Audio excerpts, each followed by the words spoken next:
I'm Vinny Politan. Thanks so much for joining us tonight. You know, never has there ever been a defendant on trial for murder where everyone's attention was not so much on the crime, but on his hair. You know who I'm talking about. The trial of music producer Phil Spector. Take a look at this. This was the big one, folks. Spector's hairstyles were the absolute talk of his trial. I'll never forget it. Spector was already famous for his wall of sound on a bunch of hit songs in the 60s and 70s. He worked with groups like the Beatles, the Stones, Tina Turner, and he was also very well known for his very eccentric behavior. Then in 2003, after the body of a 40-year-old struggling actress named Lana Clarkson was found in the foyer of his mansion, he became infamous for his outrageous hair. Prosecutors said Spector tried to clean up the crime scene. They charged him with murder. Defense attorney said Clarkson killed herself. Spector's first trial ended in a hung jury back in 2007. That's the real Phil Spector. He was retried and convicted of second-degree murder in 2009. The trials and tribulations of Phil Spector is the subject of Judgment with Ashley Banfield this Sunday. Take a look. Clearly, we had a death that was not a natural death. Most likely, there was an indication it was a criminal death. It wasn't a suicide, and it did not appear to be an accident. The information that we had at that time led us to believe that there was, criminal conduct that resulted in this woman's death. He said that Miss Clarkson shot herself and that she had brought the gun and it was her weapon, not his, and that she just decided, spur of the moment, to take her own life. It was a pretty ridiculous, unbelievable story. What a trial. I'll never forget it. Let's bring in Ashley Banfield, Court TV special contributor and the host of Judgment with Ashley Banfield. Ashley, I just want to share with you my one memory I can't erase out of my mind from covering that trial. I was hosting a show with Lisa Bloom, right? Mm-hmm. And my anchor-in-law was our guest, which would be her mother, Gloria Allred. And unbeknownst to Lisa Bloom, we're talking to Gloria about the Phil Spector case, and she volunteers that, oh yeah, I went out on a couple dates with Phil Spector. Holy cow, how did I miss that? Wow. I mean, I looked over at Lisa, she looked over at me, she's like, Mom! It was unbelievable. But she said, she had nice dates with him. They went, they went out to dinner. She's one of the lucky ones. Exactly. Thank God Lisa was born. I mean, honestly, one of the things I know you'll remember about that trial, Vinny, was the sheer volume of women who all had the same experience, and not a good one. Having gone on a date with Phil Spector. And we all talk about his hair because, how could you not? Look at these pictures. There's the Marcia Clark. There's the Lucille Ball. There's I really don't know. That's Morticia, I think. And oh, Lord, I remember sitting through these and wondering, is he trying to make a mockery? Then that's the Monkees. Is he trying to make a mockery of the system?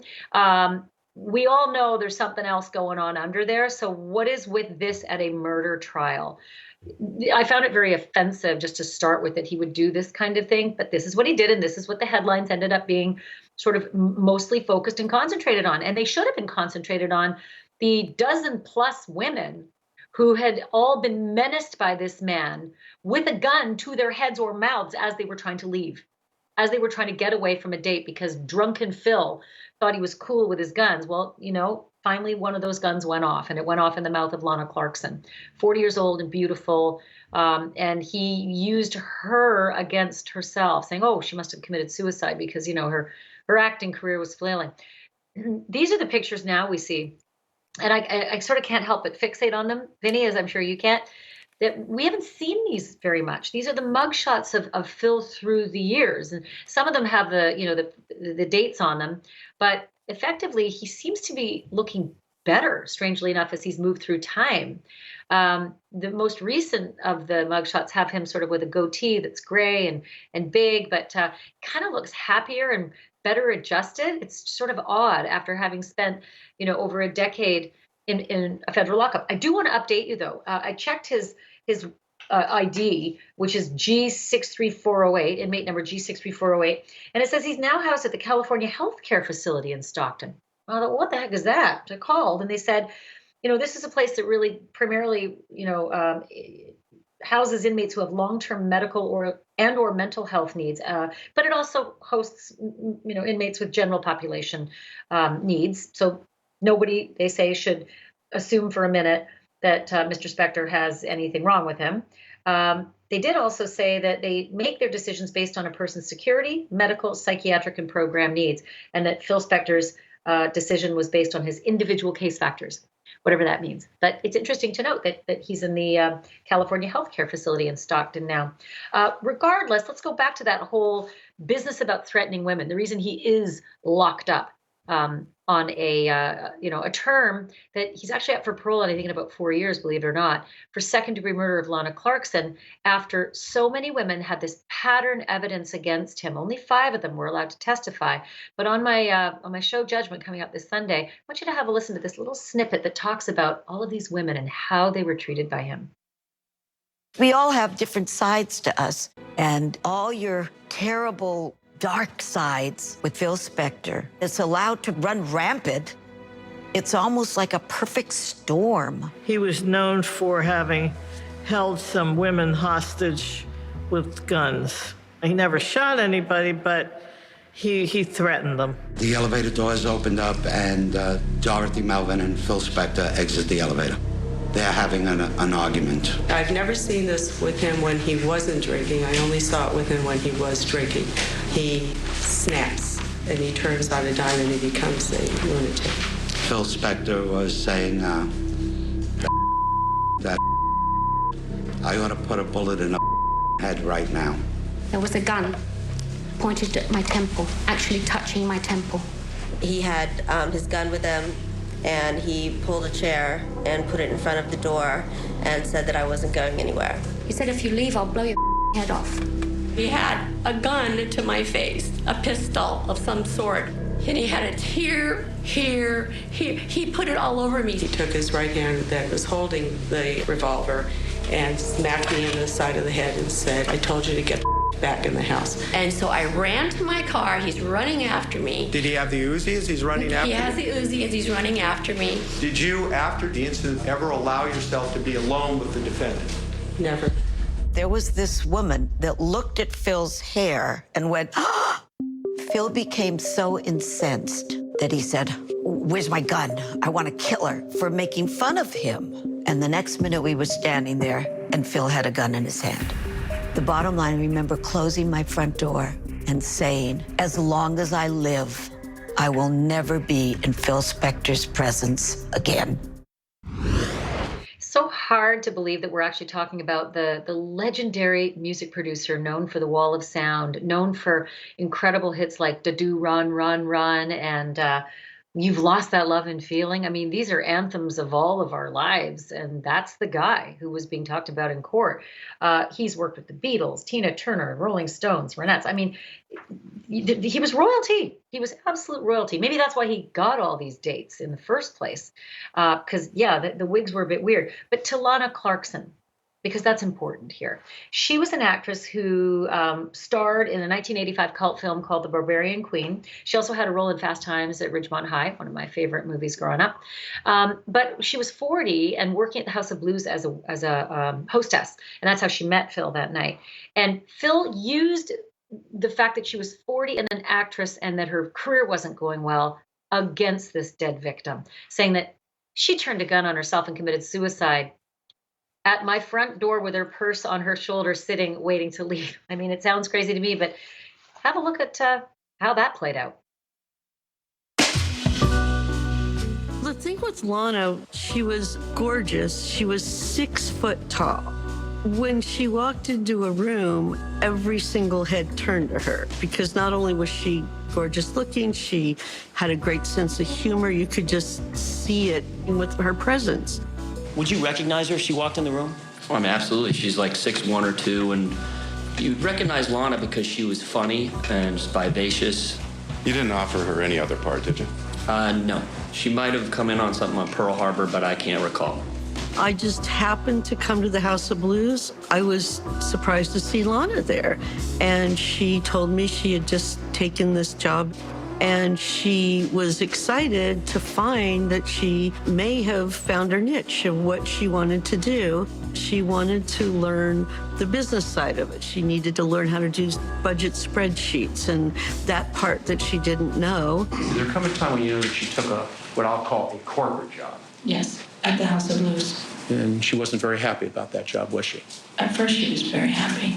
Okay. And how did it change? It was hard for her to take a regular job after being an actress.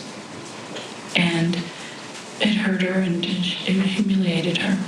But she would always put on a happy face because that's the kind of gal she was. Phil Spector is now 79 years old, Vinny, and he was sentenced to 18 years. But like I said, I think he gets his first possibility for parole in about 4 years. Wow. All right. Speaking of high-profile inmates and hair issues tonight, let's all take a look at this new prison hairdo of Massimo Giannulli. He's the fashion designer, husband of actress Lori Loughlin. There he is. He shaved his head days before heading to prison today. Giannulli began his 5-month sentence for paying $500,000 in bribes to get his daughters admitted to the University of Southern California. This is, you know, he's almost got like a Breaking Bad kind of look going on there, Ashley. He does. I would not have recognized him were it not for People Magazine's amazing reporting. But that dude sure looks like he's a tough inmate and not a sort of, you know, billionaire fashion designer. Maybe this is a really smart thing to do. I do want to tell you something, Vinny, that I learned today through some reporting of the next guest you're going to hear from. Larry Levine founded a company called Wall Street Prison Consultants. He basically coaches people like Massimo how to get through their upcoming sentences when they're pretty white collar and not really used to the mean streets. And so that's kind of he's a former federal inmate himself, so he knows what he's talking about. And he and his partner told me today that the partner has a former inmate friend who served with her who is actually serving with Lori Loughlin right now. And remarkably, told me all sorts of stuff about Lori Loughlin's setup, because Massimo's going in today. Lori went in like October 30th. She went in a little early because she wanted to be able to get out for Christmas. But things are not good where she is. Apparently, she's in a quarantine, a COVID quarantine deal where it is a very uncomfortable temporary kind of housing where it's something like, I think, 16 to 18 inmates, but it is not comfy. It's not normal. Prison is bad enough. Federal prison's bad enough that this is like POW kind of camp. Apparently, it's according to Larry Levine and his colleague who spoke on the phone with an inmate serving with Lori. But the two of them now are in federal lockups for what they did, trying to scam their way, getting their daughters into University of California, and saying that they were University of Southern California, and saying that they were, star rowers. They'd never, I think, touched an oar of a boat. They're also ordered to pay, $250,000 for Massimo, $150,000 for Lori. So that's a fair chunk of change in fines after they finish serving their sentences. 2 months for Lori, 5 months for Massimo. So I want you to hear this conversation I had with Larry Levine, Vinny, because it was very telling, not only about what Massimo's facing with that sort of new hairdo and why he may have done that particular look, which Larry recognizes, but also what kind of life Lori is leading right now. Take a peek. Larry, that photograph of Massimo Giannulli was so jarring. Do you think he was preparing for prison and wanted to look tougher? He did what we call the hard look by getting the shaved head and the goatee. He doesn't want people really to screw around with him. But then on the other hand, he ended up in a federal prison camp. He's not behind the fence. It's going to be a bunch of business people like him, and he can't hide who he is. So it's really not going to make a difference. Maybe he did that to psychologically prepare himself, but it's not going to intimidate anyone. So he is who he is, and it's hard to hide who you are when you're kind of famous. Well, yeah, he's a multimillionaire, maybe a billionaire. People are going to suck up to him because they're going to think he could do something for them. Maybe he can, maybe he can't. But, he's there at Lompoc under COVID. He's in quarantine right now. He just touched down there today. And normal operations probably will not resume during his 5-month stay. He's not going to get any good time because his sentence is really short. But jobs, meals, just the whole situation, it's going to be boring because the inmates are going to be locked down a majority of the time. They are right now. Yeah, it's interesting to see that that prison card. What do you call it? His ID card? That's his BOP, Federal Bureau of Prisons identification card. Interesting. I want to talk about his wife as well, because your organization has actually made contact with somebody who's housed with her and has a lot of insight on the conditions. Can you sort of walk me through what life is like for her right now? She's in a 14-day quarantine, just like her husband. She's living in a makeshift building with porta potties, really no hot water. It's temporary showers, and they're sleeping on the floor. There's no beds. They're on mattresses on the floor. And as far as meals, there are no hot meals. They're getting like granola, fruit, and dry cereal for breakfast, along with water. And then for dinner and for lunch and dinner, they're getting peanut butter and jelly sandwiches every day. And she's crammed into this housing unit with somewhere between 14 and 18 other women, because people come and go as their quarantine date advances. But then when she gets out of that environment, she's going to go into the main institution. She's got a really short sentence anyway. She gamed the system when she went in. She picked that day because the BOP doesn't release people on the weekend. So she knew when she went in, her release date would be a weekend day, and they would have to release her the Friday before. But she's not going to have the normal inmate experience, because everything she's experiencing in the quarantine is going to apply, other than having regular showers and a regular bunk to speak on. The conditions are all the same. It's interesting. Some of the things that your colleague also noted, that it's only about 1 hour or so outside per week, as well as no recreation, no jobs, no visitors, and no education. Is this all because quarantine has just thrown a wrench into the regular system? They don't have enough staff because the staff is out sick. And the inmate population is in flux. The inmates are sick too. I mean, there's lawsuits that are going on throughout the country because of the prison conditions. The Federal Bureau of Prisons, they tried, but they're not equipped to handle this. So when she gets on, let's call it general population, other than the showers and the bedding, it's all going to be the same. She's not going to experience, and neither will her husband, a regular prison operation. It's going to be like Groundhog Day and extremely boring. Unbelievable and very revealing. That's unbelievable stuff. Ashley, thank you so much, and we'll see you Sunday night. Judgment with Ashley Banfield, 8 p.m. Sunday.